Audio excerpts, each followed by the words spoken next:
9 months have passed. On the morning of January 8th, a Ukrainian airline carrying 176 passengers was shot down near the Tehran International Airport amid direct military confrontation. Iranian government officials, including the commanders of the Islamic Revolutionary Guard Corps, admitted that there was a state of war on that morning and that they intentionally left the civilian airspace open. This was the first undeniable crime that kicked off the devastating tragedy for so many of us. According to the so-called report published so far by the Iranian government and their selective account from the black boxes, the pilots were alive after the first missile hit and may have been making their best efforts to return to the airport. But 25 seconds later, the IRGC fired a second missile that was a death blow to everyone on board. The aircraft crashed to the ground, leaving no survivors. This was the second undeniable crime that has become a living nightmare for the survivors of the victims.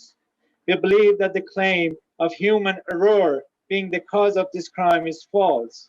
No one explains to us why missiles were fired at the civilian aircraft that carried our loved ones and who made the orders. Immediately after the crash, the remains of our loved ones were treated in the most undignified manner. The Iranian government officials failed to secure the crash site. Looters, vandals, and suspicious security agents were allowed to roam freely. Within hours of the crash, bulldozers were sent to graze the crash site and destroyed any evidence that may have been useful in any investigation. Immediately following the crash, the victims' family faced severe pressures from many sides. Their mourning and burial ceremonies were hijacked by Iranian intelligence operatives.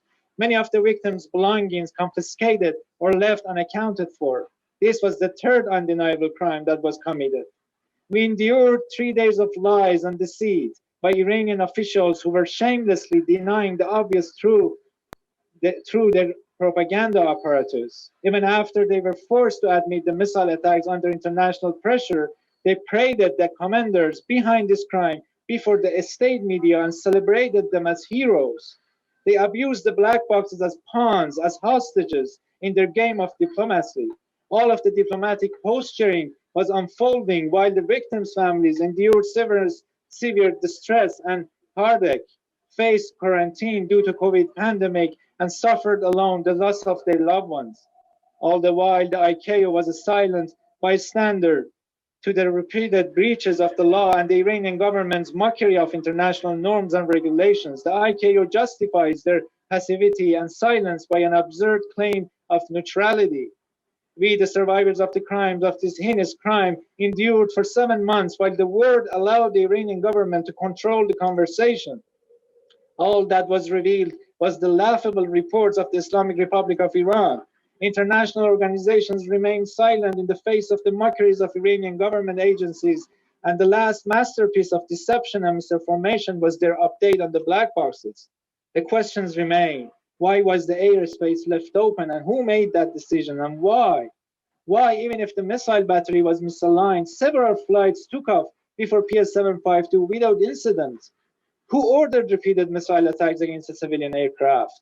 Why and under whose order was the crash site cleared so hastily and all evidence destroyed? Why are the victims' families and witnesses persecuted, constantly harassed and intimidated?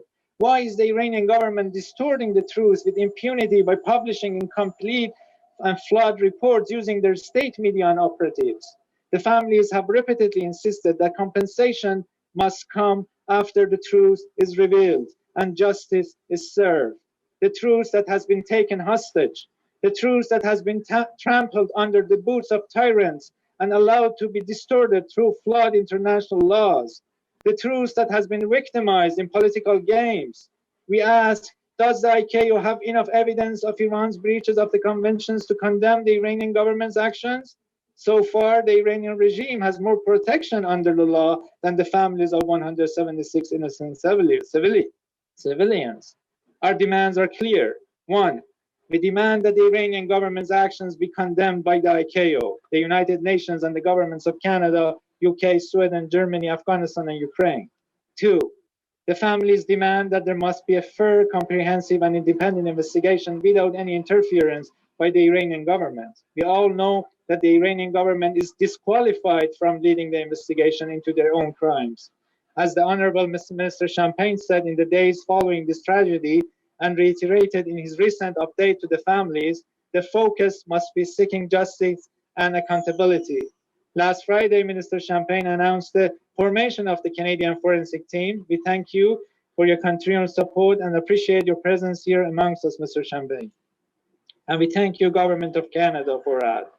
3, this is a crime, not an incident. We ask everyone, particularly members of the media, not to follow the Iranian government's narrative and refrain from using the word accident or incident to describe that what has happened to our loved ones. 4, we demand that the governments of Ukraine, Canada, United States, France, and United Kingdom to release their independent findings and reports without delay.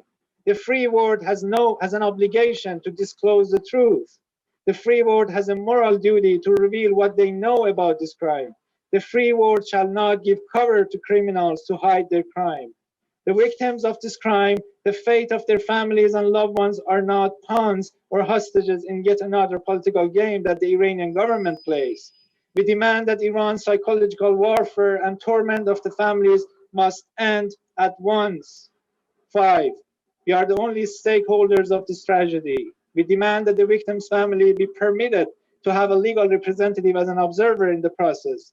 We have paid the highest price in this crime, and we must be included as observers to secure our chance to justice.